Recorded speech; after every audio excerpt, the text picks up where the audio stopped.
What's up, bitches? Welcome back to another episode of Positively Uncensored, your favorite reality TV and interview podcast. It's your host, Leah. We hop from one call to another. She's my sister from another mother. I am talking with my best friend today, Bree, from her podcast, Bree the Black Sheep. We are going to be talking about Tell Me Lies, episode 5. Welcome back to the episode, and thank you for the pleasure of joining me. Okay. Thank you for having me back. I'm so excited to talk to you this morning. We literally just hung up from one FaceTime call into our episode. We are excited to dive into Tell Me Lies episode 5. Before we get into things, reminder, if you haven't already subscribed to this podcast, subscribe. If you haven't gone and pulled up Bree the Black Sheep on Spotify, Apple Podcasts, anywhere that you get your pod, make sure to follow her. The link to follow her directly will be in the episode details of this episode. And if you've enjoyed our recaps together throughout this season, make sure that you're liking our past videos, go back, share with your friends, and let's talk about Steven getting humbled this episode. Oh, I'm really enjoying it. And what was the name of the episode? It was like, I'd like to hold your head underwater. Yes. Yeah. Okay. I love that. I can't quite understand like where that came from in the episode. You know, like sometimes it's like a little quote that they say mid-episode. I don't know. I was waiting probably for the someone pool. Okay. The pool party and so many people drowning this episode, metaphorically. Okay.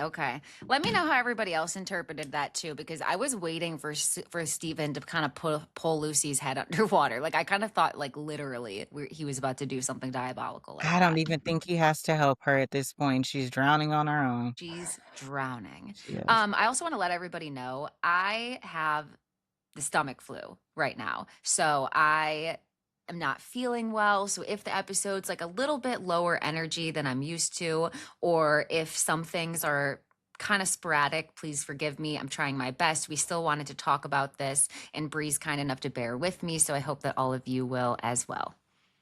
Don't worry, I got your back, girl. Love you. Okay, so Steven gets accepted to Yale at the start of the episode. He goes to his mailbox, pulls out his acceptance pamphlet, and I have to ask you, in this moment, did any piece of you hope that this was fake, his acceptance pamphlet? I knew it was real, and it's one of those moments where you're like, damn, they just letting anybody in, okay? They're just letting anybody into Yale. 1, and 2, I think the show's producer does such a good job of showing like how his mania kind of like, who am I going to tell this to? His like a little spiraling over it. So I knew he'd get into a good school. Yeah. It's funny because he wants the validation and celebration from his friends that he doesn't give them. And someone on my TikTok commented something like, when you clap for no one, don't be surprised when nobody claps for you. That is a great way to look at it. I thought so too. I'm like, that's Steven. So he, like Bree said, he's frantic over trying to find someone to call and celebrate this news with. He calls Sadie, it goes straight to voicemail. He calls Wrigley, and Wrigley is less than interested in Steven's news. It doesn't seem like he's that willing to break his plans, and he's just kind of like, okay, you know, like yeah, let's celebrate later. Let me ask Pippa. But what I found most interesting about this was Wrigley said something to Steven, that I know pissed him off. And he was like, you were already into me. Like, you were already in the school to me. And I know that to Steven, it felt to me like that small moment was a reminder that Steven was truly, he's so victim complex that he doesn't realize that, like, while he's been, yes, he has chaos in his life, a lot of which he's caused. He's excelling in school, and Wrigley's literally had his life deteriorating before him. And he's also been really self-conscious in prior seasons about his academics and about where he fits in with school. So for him to kind of bring Steven down a peg, like, okay, you've always been the smart friend. It was a shock to me. You've already been accepted. It felt like it brought his accomplishment down because in Wrigley's mind, you've always been that person that was going to get into an Ivy League. I love that you say that too, because that's going to be brought, this conversation and this tension that you're talking about between the two will be brought back around at the end. And I think that's a great way to put it, this setup that you just said. Yeah, I agree. It's gonna come back around. So Steven leaves, really having no one to celebrate with, and goes to the library. And I think he was trying to make a copy of his acceptance letter, and he ends up getting frustrated. And as he's sitting there and getting frustrated, he spots Tegan, who is very much A looks Diana like kind of reject. like Diana. A Diana reject. Yeah. Yes, like looks like Diana.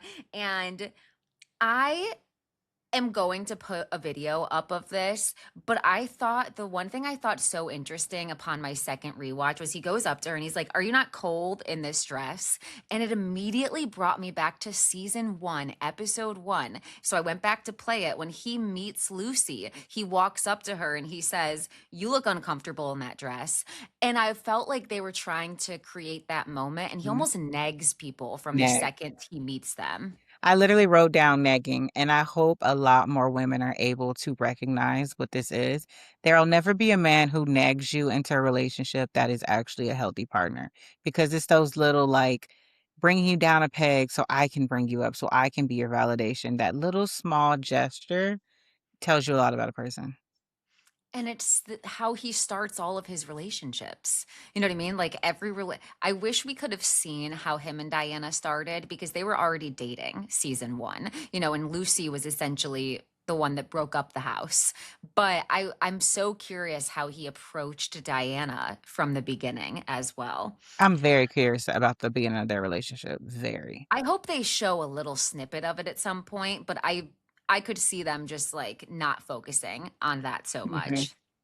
So Diana's dad calls her in the next scene while she's at Planned Parenthood with the acceptance news of her getting into Yale. And he's ecstatic for her. He's proud of her. And I kind of like how he delivered the message to her too. Like there's a lot of pamphlets around the house, but one really important one. Did you have any thoughts on that? I agree. There's just something about like your dad being so proud of you. We were just talking about this earlier, like how supportive your dad is. There's just something about your dad, like really like amping you up like that and just making you feel good. Like you could see the pride that was instilled in her from her by way of her dad's excitement. It just made me so happy to hear. He's like, a big package came from you. You know what that means? Like I love that part so much. And Diana's obviously getting this news and her name's being called so that she can have her abortion as this is happening. And she tells me, like, gotta go, gonna go talk to my medical advisor.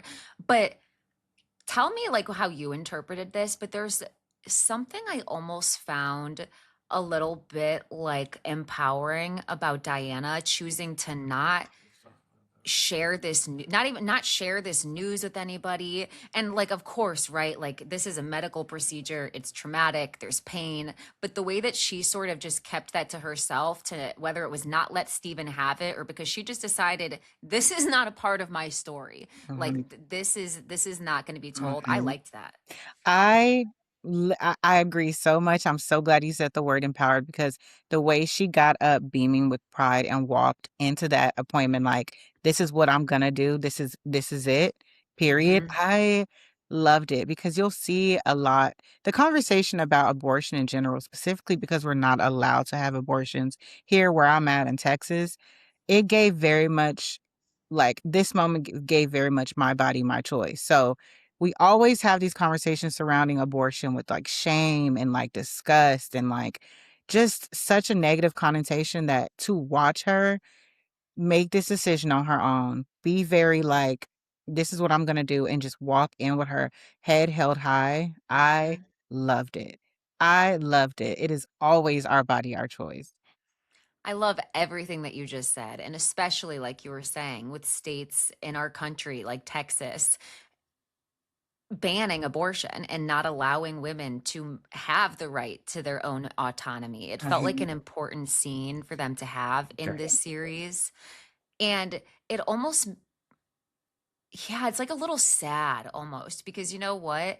the way things are right now and the conversations surrounding abortion, when I think back, like, yes, the conversations have always been polarizing surrounding abortion. And there has always been people who are standing outside abortion clinics and protesting. However, I remember, like 2013, 2014, 2015, 2016, like it being a normal thing and hearing about people going to Planned Parenthood frequently, like having the access. And yes, there's always felt like a stigma surrounding it that Mhm. unfortunately Mhm. women have to bear, and unless you're in a safe space to talk about. But it just feels like I feel like that it's crazy that in 2016 I can picture her going to Planned Parenthood more than I can right now. I agree. And I agree with you saying that this was an important scene because it was a very radical scene to show her being prideful of her abortion in a time where it's illegal across the states. It was just an extremely powerful scene. And I know we'll get to this later, but like also while showing her be loved on by Pippa, you're showing how a woman can make this decision and still have so much care surrounding her because it's not a life altering choice that you should be ashamed of the rest of your life. It's like, no, it's a small procedure that I did to ensure my future and my happiness that I did for myself. And there's people who support me in that decision. Beautiful. Beautiful. I love what you're saying, and we'll move on in just a second, but it's reminding me too, like there's such this like degrading conversation had around trying to pin this idea that like women are making these decisions to get abortions. It was so emotional. And Mhm. so to see her make it with so much intention and so much discernment, and she's making it intelligently to Mhm. preserve her life and accomplish the goals that she wants to. I feel like it's a very much like fu to what people think a woman's decision is like to get an abortion. So I loved it. And a big F you to the patriarch and a big F you to Stephen, Exactly. which we'll see in a second. Stephen, your spawn did not survive. Okay. Terminated. Okay. So after this, we see Steven act like he forgot something at Evan's, which I thought was funny because it's clear to me that Steven just wanted to tell Evan in person the news that he got accepted to Yale. But while he was there, unfortunately, he sees Bree, and they had not yet told people that they were Wait, back I wanna together pause yet. you because you saying that yes, take a moment on that because he cannot be vulnerable. You cannot just say, "Hey, I really want to share this news with you." There is never a moment where Stephen allows himself to be vulnerable. You're absolutely right. He just had to act like he forgot something. Oh my God, that's so true. It's because he can't ever be vulnerable. Mhm. Uh-huh. And, like, I don't know what kind of dynamic they're trying to create with Steven's personality, but I think you can still be a sociopath and be excited about accomplishing something. Like, I don't think that them showing Steven have a range of emotions of wanting someone to celebrate with and like being excited about getting accepted to Yale. I don't think that that makes him have more nuance of a character to No, me. Like but it shows how deeply insecure narcissists are. that. It's showing yeah, he absolutely can have that moment, but they don't do that. They need to be manipulative. He needs to say, "Hey, Wrigley wants us to go celebrate," instead of just saying, "Yeah, you wanted to go celebrate." It's all I feel like whoever made the show really studied narcissists because that's Hmm. exactly how they everything is an operation instead of just being so transparent and clear and saying like what you need. No, it's always like ulterior motives. But yes, he barges in on Evan and Bree. Yeah. And every time they do stuff like this too, I have to remind myself the whole show is called Tell Me Lies. So every time someone is dishonest, I cannot rage inside my apartment. Like cuz I'm like, "Tell him!" Like, just say something, and then And they we all never do. and we also have to give grace that we did stupid shit in college. If I was to 100%. rewatch myself, I know people think that people do things specifically because it's a show, and I'm like, "No, y'all, we were really stupid in college. We really did things when we could have just been transparent." Hello. And then when people who are older than us talk about how they also did stupid things and it like wasn't on camera, like yeah, like there's something to the stupidity that you have in your young years. And I have to remind myself, this is scripted. Like sometimes I really forget it's scripted and they're not real people. Steven loves that he walked in there and saw Brie there, by the way, because that's Oh, just one more thing to pocket. and you see, just like the last episode, watching Evan and Bree at the end of the episode, he loves to have tea. He is a gossip girl. XOXO. He is Dan Humphrey. You are spot the fuck on. Messy bitch that lives for the drama. Oh my God. Even him on Facebook. Like he's like literally in his Dan Humphrey era. Like, that's why it's not surprising he got into Yale, because you got a lot of time. You got a lot of time to make a lot of moves. So, yeah. I will say, one thing I've learned from the Tell Me Lies podcast, listening to Jackson talk about his character that I thought was interesting, was they asked, like, how does Steven spend his time? Like, how do you think Steven spends his days? And Jackson was like, Steven is meticulous.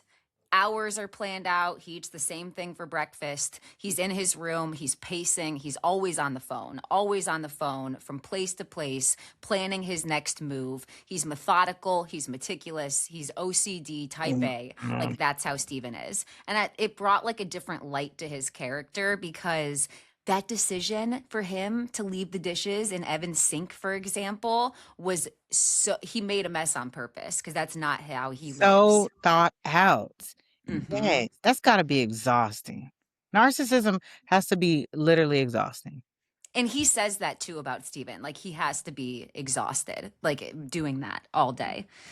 So he has this news. And when Steven leaves, this is when the weird conversation between Evan and Bree takes place because she's like, I don't know how anybody has the patience for Steven. Like the way that he left Lucy in a coconut bra like last year was crazy. And she starts to poke around a little bit about the Hawaiian party. And you can tell that she can tell even that Evan is like lying to her. He acts like he wasn't there at first when he's already told her that that's the night that he slept with somebody else. And then, yeah, he's just being weird. What did you think about this? I thought, because I'm like, girl, I would have kept fishing. Why are you giving up so easily? I felt like maybe she just thought because he slept with a girl, he just was acting so weird and not wanting to get into it. So he did himself a service by admitting that he slept with someone, right? Because he's already acting weird, and you can chalk it up to just having shame. But the whole conversation was making like the pit of my stomach, just like, ugh. Ugh, just knowing what he did and being reminded is just so insane to think about. And I think too, I'm just remembering that we saw the episode already where Oliver told her that she was just needy. You know what I mean? So she's probably like sitting there and not wanting to poke too much after feeling even more insecure about herself as he's telling her this information. Part of me also thinks And that's that good. she never came back to Evan out of love. Anyways, it Mm-mm. was never like, oh, from time away made me realize I love Evan. Time away made her realize perspective that Evan wasn't as bad of a guy as some guys out there. And like, yeah, he might cheat on her or do XYZ, but she thought she knew who he was, I think. And I continue to feel like because of Bree's history and the abandonment, I feel like she really needs security. And just feeling like there's someone who will give me love and attention right now. And him telling her point blank, well, you know, I'd leave Molly in a heartbeat if you showed up. I feel like that power she knows she has in this situation right now, it's like we said, Wrigley and Pippa going back to each other, it's just comfortability. She's just trying to find something comfortable right now because she's in a really dark place. I also thought it was interesting listening to the character, I'm sorry, the person who plays Brie in real life in her interview kind of talk about, she was doing an interview with Pippa and Pippa talked about like how deciding to go blonde and the reasons for going blonde and toying with the idea of having short hair. And they both talked about how in college you feel like when you cut your hair really short, like you're not attractive to men. And so I thought that that was interesting because Bree's character, like Pippa does have long hair in the show, but Bree's character has short hair. And I wonder if they did that intentionally so to add to this Bree wasn't feeling like Brie always feels like surprised to learn that somebody is interested in her. Like Drew, she was shocked to know that he liked her. Right. Like she's always shocked to know that people notice her. And I think that they gave her the short hair to make her character seem like she goes undetected or unnoticed, but people are Mhm. still admiring how beautiful she is. Oh, I love that. That's a great perspective.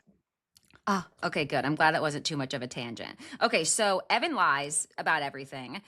And Bree's basically like, well, I hope you at least told Steven how big of a piece of shit he was for leaving Lucy there in the coconut bra. And we know that he didn't. You know, he slept with Lucy that night. That's the reality. He was like, actually, that was my opportunity. He sh- like at any point that he has to tell her just right then and there and just accept whatever consequences will be, he doesn't. Lucy goes to Alex in the next scene, and like you said to me earlier, I'm tired of them. I want to fast through. I want to fast forward through their parts so much.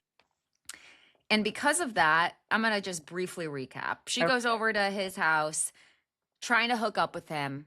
He's basically like, I heard about what's being said right now, that you were assaulted by Chris.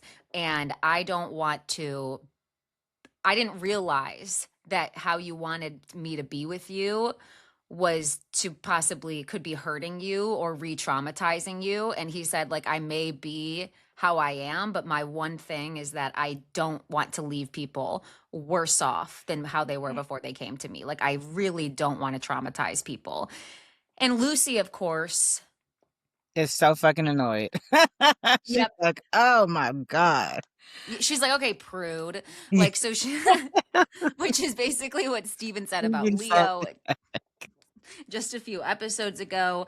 But she's like, okay, because she's not told anybody except Diana really that she was not assaulted, right? And mhm. she's in a hell of a fucking predicament right now. Like a situation she created, right? Because Mhm. it's all because she said something. Mm. But the options that Lucy has right now are all pretty bad. I Pretty bad. agree.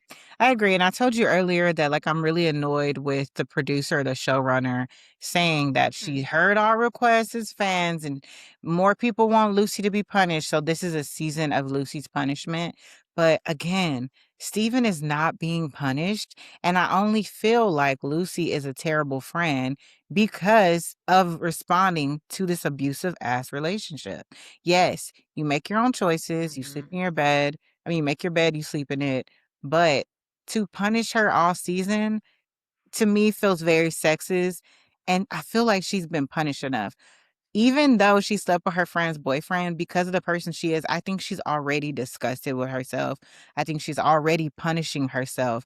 So these situations where she's constantly having to deal with the worst, like, I'm tired of seeing her be so pathetic. It's hard to watch. I don't even just hate her. I hate what she's being put through because it's gonna be worse when people find out. And I wish like we're watching the show. We love the show, right? But we're obviously going to be critical about certain things.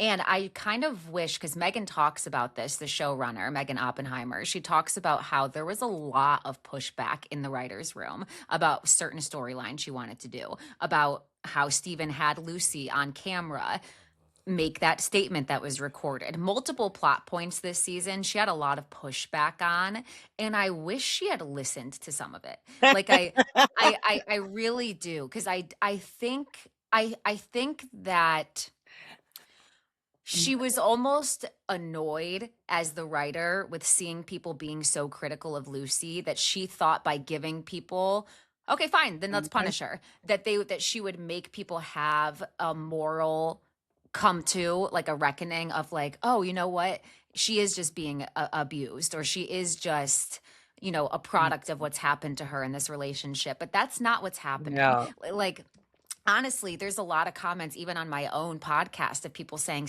Lucy's just as bad as Steven. Like, I I get agree. comments like that Mhm. every episode. Mhm. So I don't think that she should have gone that route. And it feels a little bit like,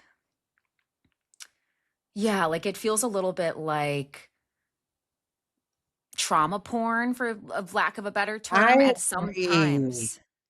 Yeah. I Some agree. of it's not. And I feel like people, when it comes to sexism and the patriarch, people do not have empathy for an imperfect woman. And that's what we're seeing with Lucy. Like, they want to blame her. And I get it because of how she's treating or what she's done to her friends. But to think she's just as bad as a man who wakes up and eats, sleeps, and shits manipulation is crazy. All of Lucy's bad decisions are genuinely terrible mistakes, terrible decisions, right? All of Steven's bad decisions are choices, are long thought out schemes set into motion. There is a huge difference in that.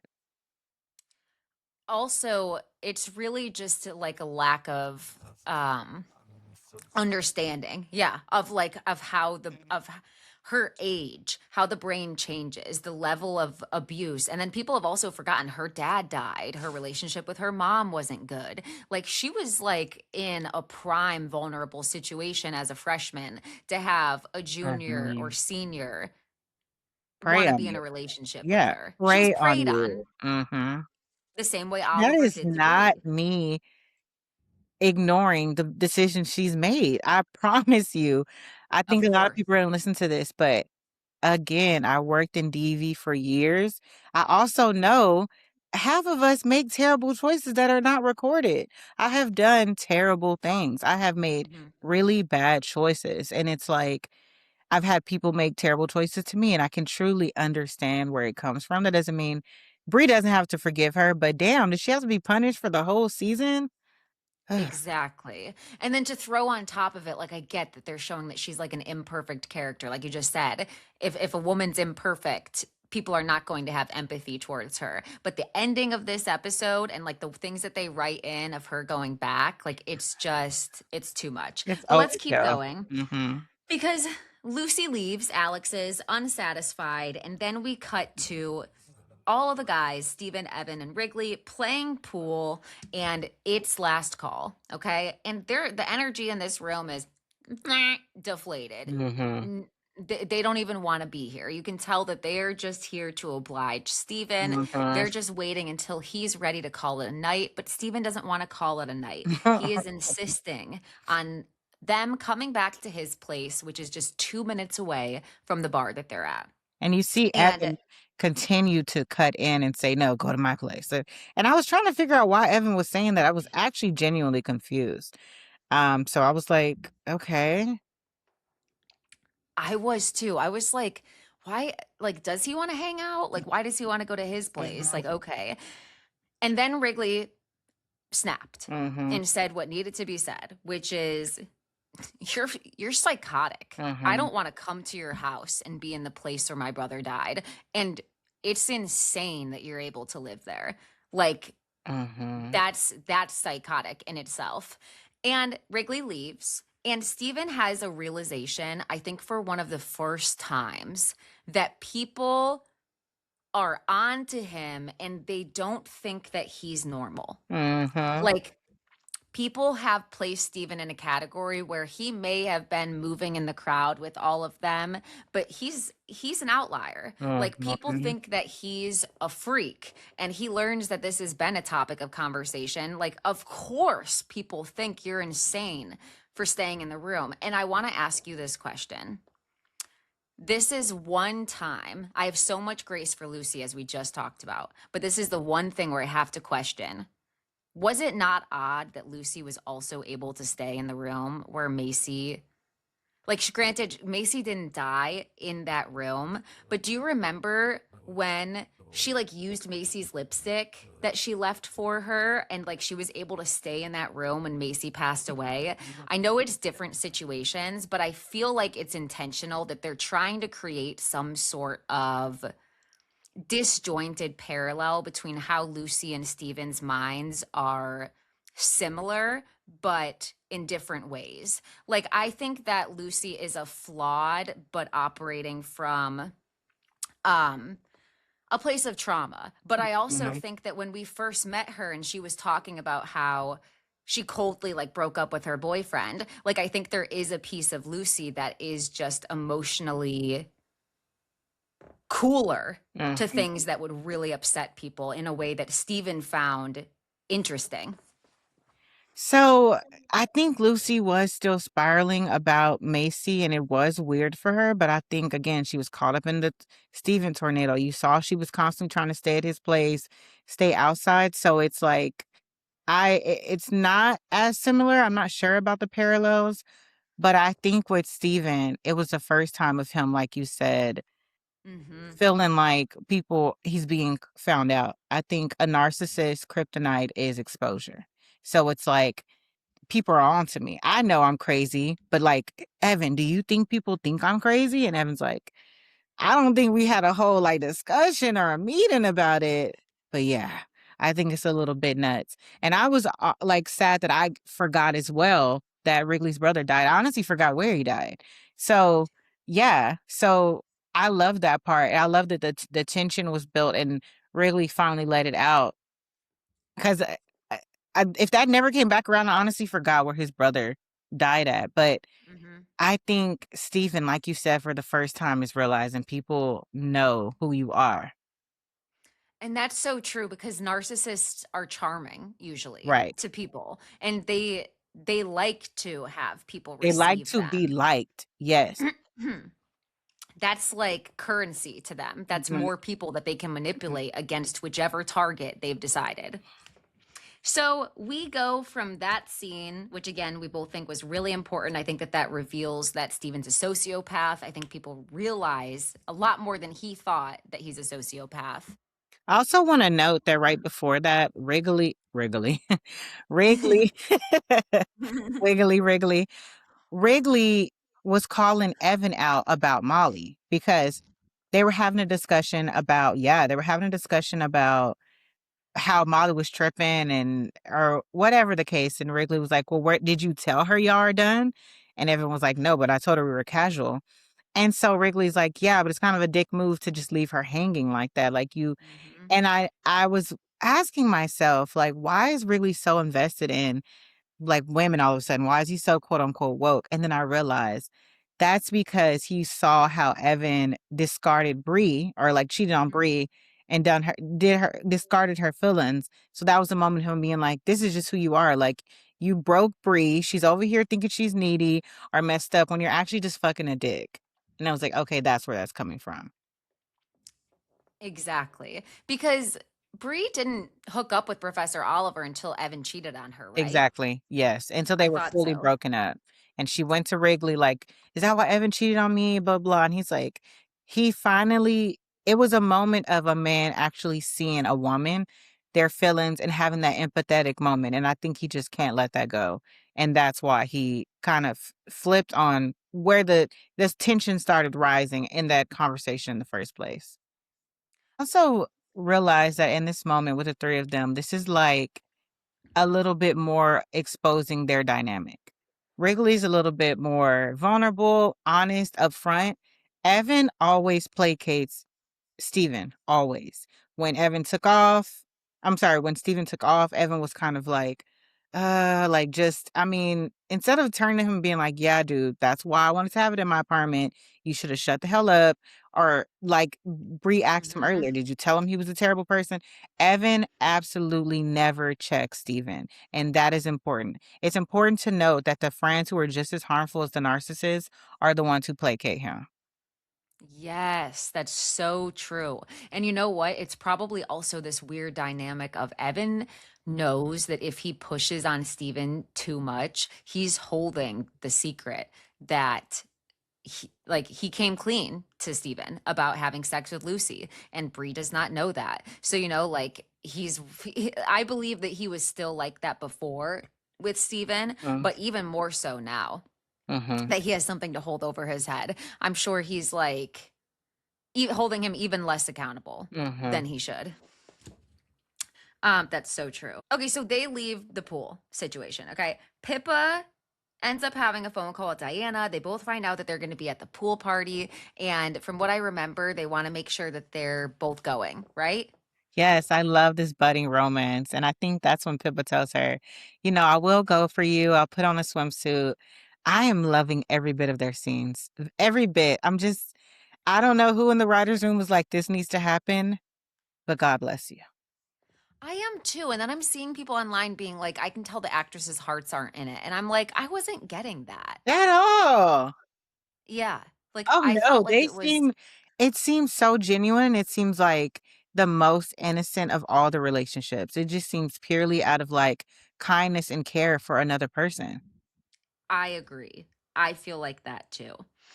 So they talk on the phone, and then Wrigley, Pippa, and Bree are all sitting together, and they're talking about the pool party. And Pippa says that she wants to go to support Lucy because Lucy's going, which I'm sure a part of that is true. But like the other piece of that is she wants to go and see Diana. And Wrigley was trying to convince Pippa, like, no, no, no, you should leave the campus with me. I just cannot be here to get today. I need to get away. I think we'll have more fun away. What did you think But like Pippa was gonna choose?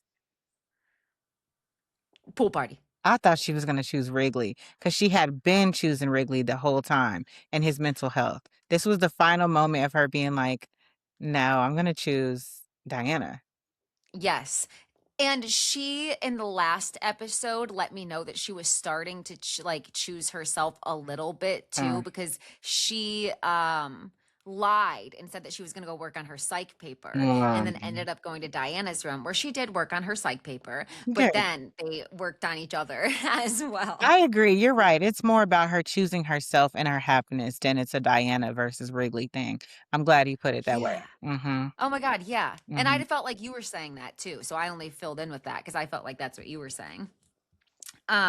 So yeah, Pippa makes the decision that she's going to go to the pool party. And because Bree also didn't want to be on campus today, and she said that she had to go in town to do some stuff for her photography, Pippa's like, okay, well, Wrigley, you've got the car. Why don't you take Bree? Two of you can go together. Exactly. And Bree, like obliges. Like she's like, okay, yeah, like that's fine. But there's something that's off, right? Because we end up finding out that she's not going into town. Like she actually was going to go see her mom for the first time with no notice, mind you, in New Jersey. And Wrigley was so nice and supportive about this and was basically like, okay, well, now I'm involved. I'll take you. Like it's now I'm a part of this. What did you think of that? I also thought it was funny because they're both looking at each other like, we're really trying to keep this from happening. And Pippa is just like the universe just keeps pushing us together, like to spend more time together. And it really be like that. But I agree. And I also note that this is an effect of Bree feeling like just reaching out to find again comfortability, stability. She's trying to find some type of what's the word? Like she's looking for something. She's going back to Evan because she's trying to find some type of care for herself. Mhm. She hasn't talked to her Mhm. mom since high school. Let me go over here to see if I can get some type of familiar care. You know what I mean? Yes, I Hmm. do know. She wants someone reliable, like she wants some stability. Yes, she wants like She's scrambling comfort. for like love after the professor made her feel like insane. Hmm. Uh Jail for that professor. Jail. Immediately. Wait, side Immediately note, jail. I just went to go watch Lucifer because everyone was telling me, and that's where the actor Uh-huh. is from. Oh my God, Yes. I've never seen this man in my life. Lucifer was great. It was great. I can see why people have a soft spot for this predator professor. I loved the show Lucifer and watched it until, side note, I don't know what, like, I'm sure this was like in my mind a little bit, but I was watching Lucifer and all, like, I was on season 3 or season 2, and all of a sudden, really bad things started to happen. And I was like, oh my, like consistently. And I was like, not me having spiritual warfare from watching this show called Lucifer. So I stopped watching it. I was like, honestly, if this stops bad things from happening to me, I'm just going to stop watching They Tom say when Holland. you watch stuff like that, you let the devil in. They say that. And I Religious let him people. in for weeks, like because I was watching it for a long time. So after that, I tapped out. I binged that. So, like 1 day per week, like that's more normal. But like 21 consistent days of Lucifer, I felt like was an issue. But I see why people are obsessed too. Also, is his name not Tom Holland? That feels wrong. Well, I don't know if his name is also Tom Holland, but that's not Tom Holland Holland. Okay. Tell me what his name is, guys, because apparently I don't know who Tom Holland is or his name in real life. So Wrigley ends up driving Bree to see her mom in New Jersey. And I didn't really take any notes about any conversations that they had. I just kind of generally noted that it was nice to see them together. There was no pressure for them to talk about things. And it was just supportive. They get there, and some guy answers the door at her mom's house, and we learn that that's her mom's boyfriend, and he seems to know Bree's name. Uh-huh. Like, it seems like he knows who she is, Uh, which was surprising to me because of her mom's sort of distance or like mhm. reaction to her when once she got to her. I Who did agree. you think this guy was? I agree. I mean, I knew it was her partner, husband, but I thought it was a nice surprise that he knew she was. He was like, "Oh, Bree." He probably could see that she looks exactly like her mama. I mean, identical. So I think Yes. that was also another tell sign, like you're that Bree. And I just thought it was a beautiful moment that she at least told him who she was. Thank God she didn't just walk away. I was like, it's tell me lies. She's probably just going to walk away and be like, never mind. But they made the drive and she tells him. We move from this scene. They like break away from Brie and her mom's situation for a minute. And we go back to a side spin-off that I don't give a fuck about. Steven squirting Tegan at the pool party. I don't understand the importance of that. He's trying to get this game of chicken going on, which ends up like enraging Molly as she's watching all of this happen. And it's so weird to me as well that Molly and Evan in real life are dating. Like I just like can't get over that they're actually dating in real No life. way. Yes. That's strange. You so you know what I mean? Like it's like Yeah. that's such a strange dynamic. I wanted to ask, Chris, should we save our oh, go questions for ahead. the end or should I ask a question in relevance right now? Yeah, ask it in Do relevance. you believe when people are hooking up that they owe each other anything? Yes. I agree 100%. When I was younger, I would think like, no, but like now that I understand like everything about like STDs and like open communication and also just not being fucked over and leaving Mhm. things blurry for your boundaries to be overstepped. 100%, I think you do owe something to someone if you're sleeping with them. And I think it's something so small to have a conversation. And it shows just how cowardly a man is to not just simply say, hey, I don't want to, or we're not doing this anymore. It's to pretend like we both agreed on this casualness is very manipulative because you owe your friends something who you just talked to a little bit or whenever you're sharing, like you said, bodily fluids with this person, Hmm. hooking up, having your emotional connections. Like you can just have a simple conversation of saying, hey, went back to my ex. As rude as that is, we're casual, but at least tell me something and not, we've been consistently hooking up and then I don't hear from you. Wild. And that's why I love what Diana says to Molly in a few minutes, which we'll get to in the bathroom. But But even oh, yeah, you're right. It's in the restroom. You're right. Go ahead. okay, well, did you have anything else you wanted to I was add to gonna that say, scene? but even before that, she tells her, but no, it wasn't when they were both talking right then. I think that's when Diana and Molly just tells her, I'm not talking to him anymore because of him Yes. telling your secret. But actually he's just not responding to me. And it's like, Molly, you're a little dingy. Yes. That's exactly what happened. And then, like, basically, Pippa walked over to Diana and they got to talk to each other. And she was like, all right, Molly, go be desperate, pretty much. You Please. know what I mean? Like, I'm busy. Um, Chris, okay, so Pippa and Lucy were sitting with each other on floaties. Pippa gets up to go talk to Diana, aka get herself and Lucy a drink, and Chris comes up to Lucy. And I thought this My actual heart dropped. same. This moment actually felt so real. It actually made my heart like stop. Yes. And I was like, struck by the fact that people are aware of this, and like not one person really like stepped over there and like said like, why the fuck are you talking to her? You know what I mean? Like what, you know what I mean? Like just an onlooker to the situation, he should be nowhere near her. Like, and especially I, not trying to talk as to a her. man, if the men around, yes, but we know how men are. But as a woman, I honestly would have froze. Like, what is happening? I think I would Oh have yeah. froze in the moment. It was so If I was just polarized. away from the situation, an onlooker, I would have been like, and who are you to tell, you know Mhm, what I mean? I would, but mhm, if I was close to the situation, I would have froze as well. I would have been, mhm, I wouldn't have been able to believe that he was actually coming up to me to confront me. mhm. Like, But I froze for her. after a second of seeing him go up to her, I would have been, and her saying, "Leave me alone," I would have been like, "You need to go. Yeah, you need to go. You need to get away from her." Yeah, 100%. I And agree. it kind of struck me that there was nothing. You know what I mean? Like even in that moment where she like was like, leave me alone, like people did kind of like turn and look at them because it sort of caused a little bit of a scene, but there wasn't like anything said. But he comes up to her and is basically like, why are you saying this about me? Like, is it because of you and Lydia having something? And it's just so sick because he tries to like bring up her friend Pippa as like an Mhm, example for how, I don't even remember how, like, why, how he brought that into conversation, but he was like, "You think I would do that? Like, I had a great time with Pippa," and mhm. she was like, I hooked up with "So her. And he- when I saw it, I believed him.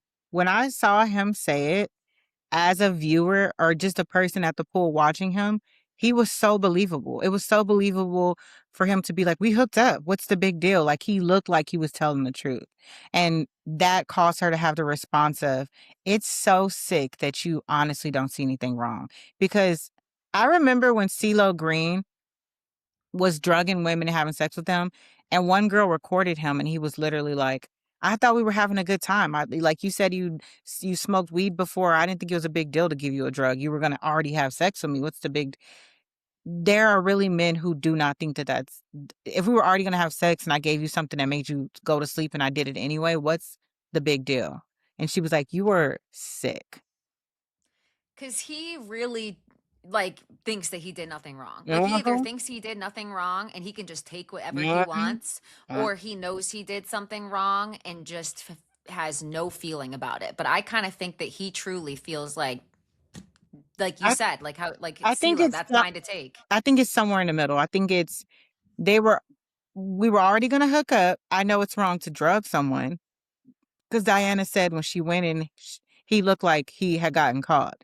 But I think he feels like I did this to Pippa and she didn't report it, so it's not that big a deal. Mm-hmm. If ask Mm-hmm. Pippa, she don't remember. She thinks we just hooked up, so what's the big deal? And I think he truly thinks I'm in a fraternity.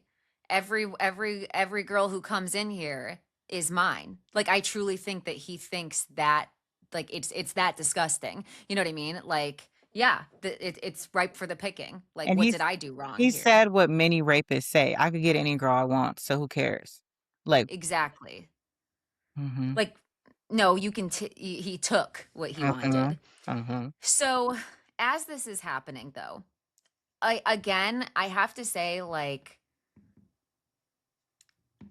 yeah, like Lucy said, you think people don't know what you did to Pippa, but she really hasn't thrown Pippa's name under the bus at Mhm. all. You know what I mean? Like, since this has happened, she has just let people think that this has happened to her, with the exception of him bringing up Pippa's name on his own, you know, and then her just being shocked that he had the audacity to do that. She hasn't told anybody why she said that. And I I appreciate that. I agree, and while we're on the Lucy redemption train, the fact that Lucy I just lost my train of thought. Hold on, cut this.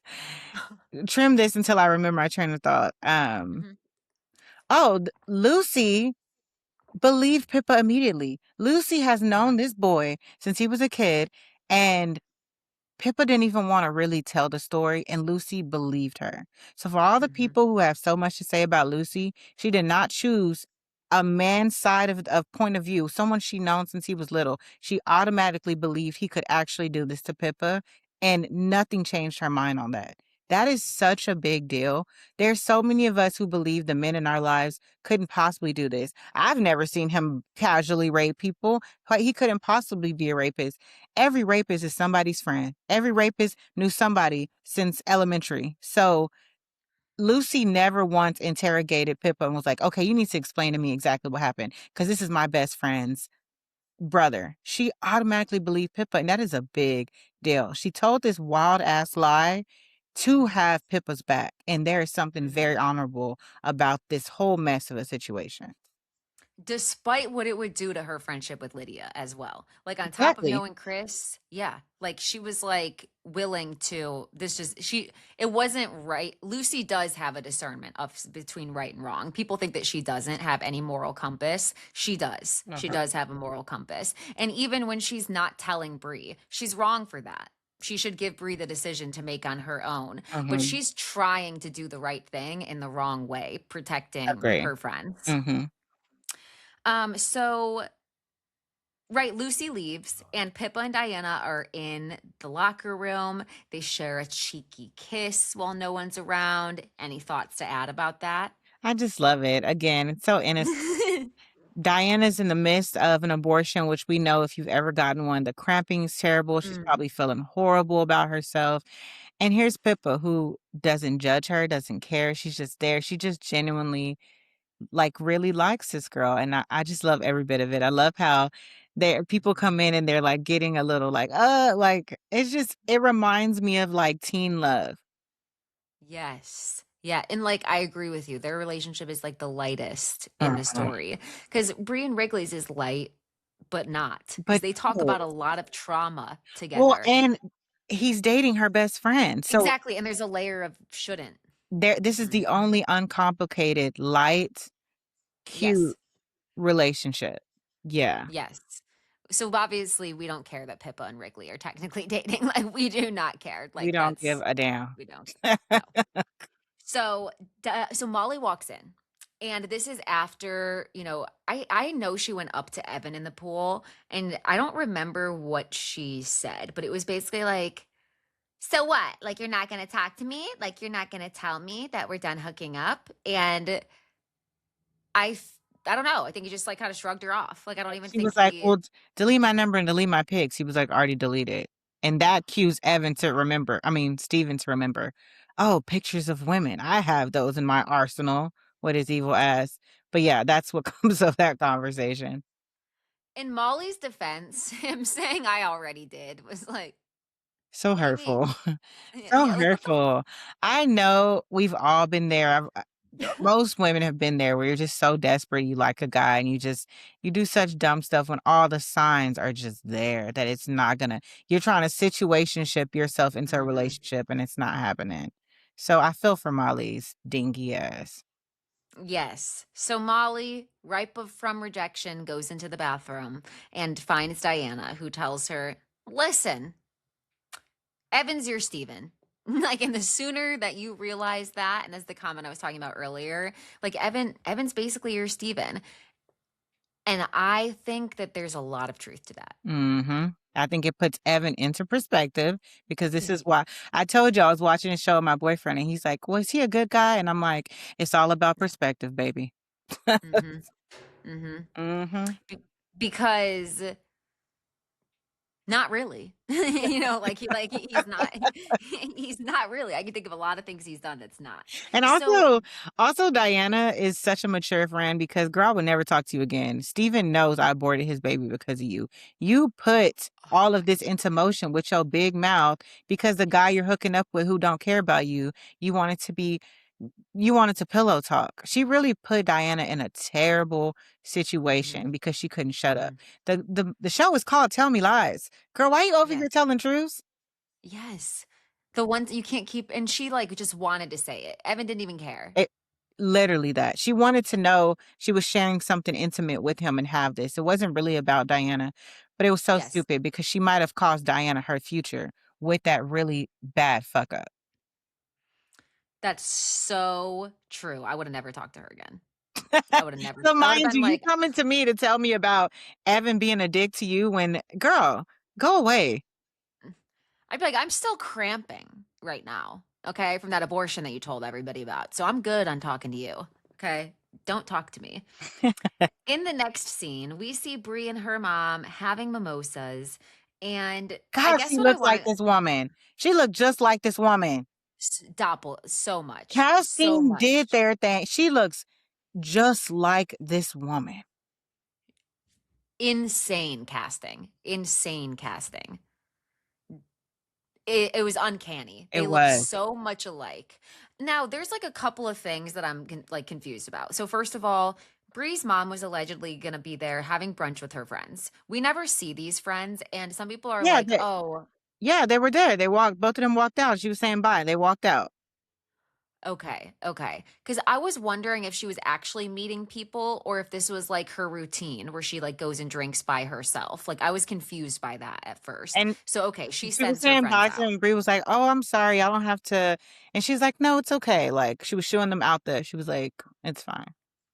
Okay, and then I saw some people comment about how that was sort of revealing that Bree's mom didn't want to introduce Bree to her friends. Mm, Um, nasty I that. didn't notice that until people brought that up. I agree. And for what we'll soon discuss, I agree with that point.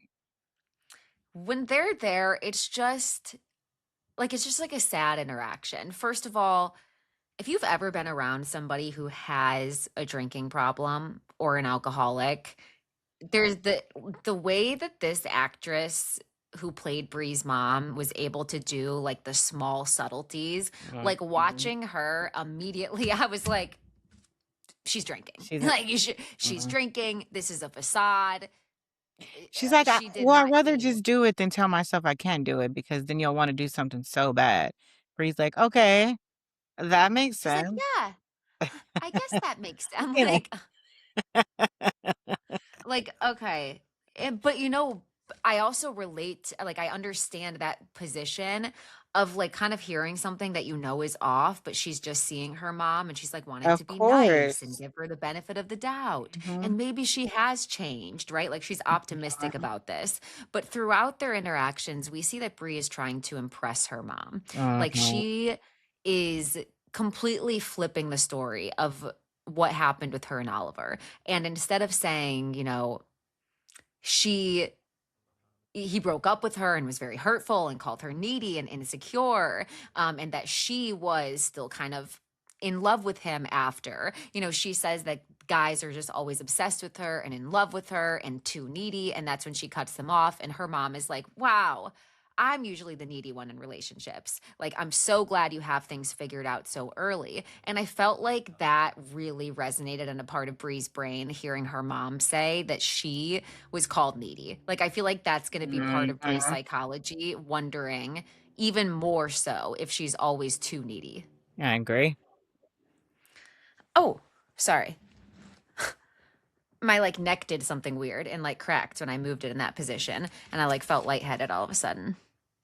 I'm sorry. Like my wrinkles are coming back. Okay, go ahead. Trying to They're make not. sure my Botox is still enacted. It's still active. Okay. Um, my stomach's starting to cramp again, so I'm gonna try to wrap us within 5 minutes. Is that Okay. okay? Do you think Yeah, that's 'cause my mom is possible? blowing me up, so that's good. Okay. Um, so basically, this interaction was weird. Wrigley, though, to note, patiently was like just waiting for Bree to finish up with her mom. Didn't rush her once at the end of things. Bree drove her mom back to the house that we saw in the beginning where her boyfriend was, and she wanted to take her mom's photo. And we see like a lot of insecurities that Bree has in her mom, even on the drive over. Like she's like, Mom, you are beautiful, because she's saying, like, I don't know if I want my picture taken. Like, I don't feel very photogenic. And also to point out, Bree had to learn that her recollection of things was different than the actual experience. Yeah, that was interesting. Yeah, like she thought she spent a long amount of time with her mom and Mhm. it was really just 1 month. And then there was a part of the conversation where um she's like, like, didn't you just want to take me everywhere? Like, why wasn't I everywhere with you? And she was like, I was because I was 14. 16. And then there's like that element of like, like 14, like what is the reality of this situation? You know Girl, what I I was mean? a victim. Yeah. Yes. Mhm. Yes, because I was a victim. Yes. So they're back, and Bree takes a photo of her mom. And again, the striking resemblance is just unreal. And she invites her to her art show. And this just felt really ominous to me because not only do I think that Bree's mom is not coming to that art show, but I think she's going to overdose. And like, I think she's going to, like, this felt like a goodbye to Bree's mom. Like, this felt like the last that we would see her on camera. And it made me think, I'll ask you, I asked this on my TikTok. It made me think, like, okay, this could be what Steven says at the end of his voicemail. Like, I could see Steven, I could see Bree's mom overdosing, and Steven, because he's a narcissist and a sociopath, blaming Bree, who's already insecure, for her mom's relapse and bringing something like that up at the end of his voicemail to make her feel like maybe she goes back and sees her mom another time and Steven knows about it and then her mom passes away after. But I sort of felt like maybe that could be the thing that's brought back around is her mom and how things left there on her wedding day. Any thoughts? I think that's a great prediction. I agree with some, and I have different predictions for other. I feel like it was also a goodbye, but I think her mom is gonna ghost her.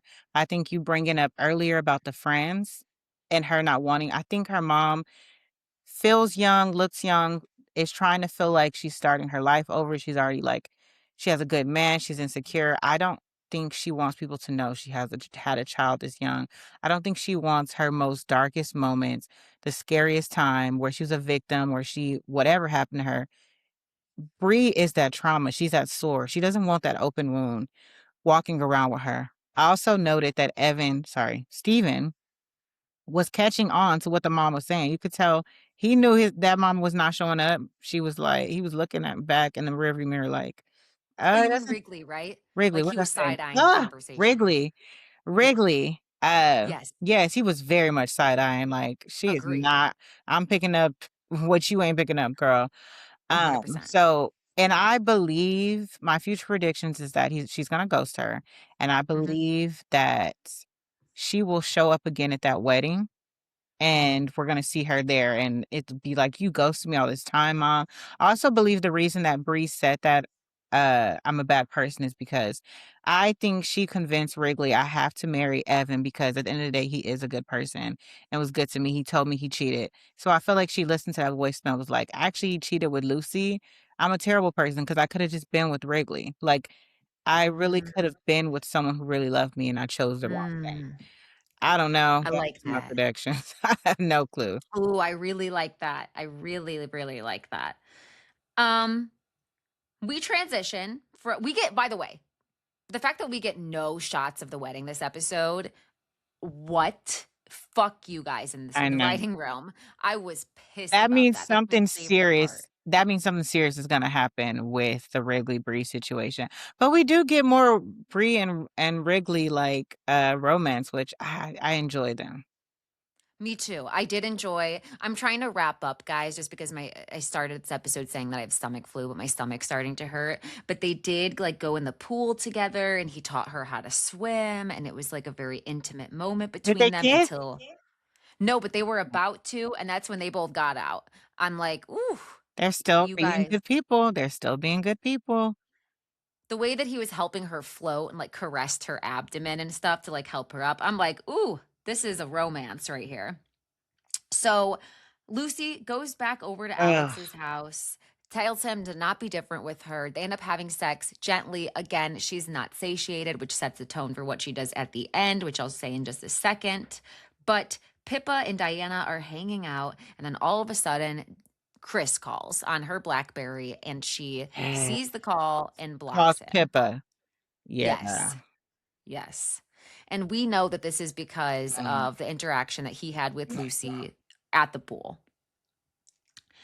And this is a moment where I like understood why Pippa didn't bring it up, but I just wish that I wish somebody knew that he was trying to contact her because it's concerning. Like I wish someone was aware of that. So Stephen and Diana, okay, the episode ends with Stephen and Diana in the library, and basically Stephen's like, I got into Yale. And she's like, okay, cool. So did I, actually. And he's shook. He's like, what? you failed the LSAT. And she's like, actually, I aced the LSAT, 178. I don't know if that's good, but it must be. I aced the LSAT. And she's like, so I can get into anywhere. And she tells him, but I won't go to Yale if you're going to Yale. And he's like, you would change your whole life course because of me? And she's like, oh, yeah, big yeah. And my dad's not going to be disappointed either. Me and him are good. I wish she didn't tell him, but I get why she did. You took every bit of what I was going to say right out of my mouth. I understand 100%, and I just wish that she did not, only to spare her. But man, oof, what a powerful moment to be like, fuck you. Because you know what? Like, Lucy, take that voicemail that you have and send it to Yale. Take that, the one that you sent to Sadie, send it to Yale. Send it to She's Harvard. not on that train yet. It took Diana 4 years to feel this way. Diana True. Lucy is still on the I hate myself train and not on the Mm. I hate Steven and want him to pay train. And I feel like Diana, of course she went through it, so she's a little smart. Yeah. Yeah. I need to this. Like I said, the wedding better end with Steven in handcuffs. Like they better be playing the long game. Wrigley leaving the phone there better be to make Steven think that something's happening with him and Bree, so that he looks like an idiot and is trapped with something else, and like, I don't know, the murder of Macy, and gets arrested. But I'm hoping it ends in handcuffs. But like I said, Lucy wasn't satiated with Alex, so the episode ends with her getting off to Steven's voicemail that she keeps playing. And my first thought was, if I was her neighbor and I heard Steven's voice through the door, I would bang on that door and be like, how many times are you going to listen to that? I don't ever want to hear that again. That's psychotic. Like, And I would bang on her door immediately. and you know those walls are thin. I wasn't sure if it ended there or it ended with Steven sending the pictures. You're right. Yeah, I because we forgot about know a that. narcissist kryptonite is being exposed and not being liked. So for Diana to straight tell him to his face, I don't want to ever be around you. That loss of power, he was gonna retaliate. Oh yeah, and she said that was the only way I knew I could get rid of you. I knew Mhm. that you would get rid of me once you knew I failed the LSAT and you can't do anything. Like, I didn't offer you anything anymore. Send him into a spiral. Send him into a spiral. We don't know if he's going to put the pictures on Facebook, send them to Yale, but he pulled up all of Diana's intimate photos. And I have to say, like, first of all, he's so sadistic because revenge porn is so disgusting. Mhm. But for the purpose of this is a scripted series and those are fake photos. Alicia, who plays Diana, she looked great in that one where she was sitting. She looked stunning in the photo. So there's that. Steven's a sociopath. People are starting to catch on to it. Any parting thoughts that you want to end with? I just want to say, I know that we shouldn't be sexualizing her, but when my ex put my nudes on Twitter, my friends were like, girl, you look good. And that was very empowering. So big fuck you to the revenge porn, horrific Yes. people. And I Yes. just think he's done so much that we genuinely forget all of the things, because revenge porn itself would be enough. He's a Mm-hmm. horrible person. Mm-hmm. Excited about more Diana and Pippa, terrified what this will mean for her future. Yes. The only bit of solace we have is we see in the future Diana and Pippa are together and seemingly everybody is still standing despite whatever path of war that Steven has rampaged on them. So he's going to get his motherfucking day. He better. They said that this was the last season of Tell Me Lies, so they better close it out with a bang. What? Yeah, apparently this is the last season. So there's only 2 more episodes? 3, allegedly. Oh no, I hate that. I'm sick. I know. I'm sick. I'm I'm sick. sick. I guarantee, though, the actors are so tired of playing these characters. I don't But I'm care. sorry. You We guys don't need to clock in we don't because we're pay y'all to still be upset. tired, okay? We pay Yeah. you to act, honey. Yes. Get into it. Make sure to follow both of our podcasts. Comment your thoughts on episode 5. We'll be back here next week. Thank you for listening to our episode, and follow Bree the Black Sheep everywhere that you play podcasts. See ya. Bye.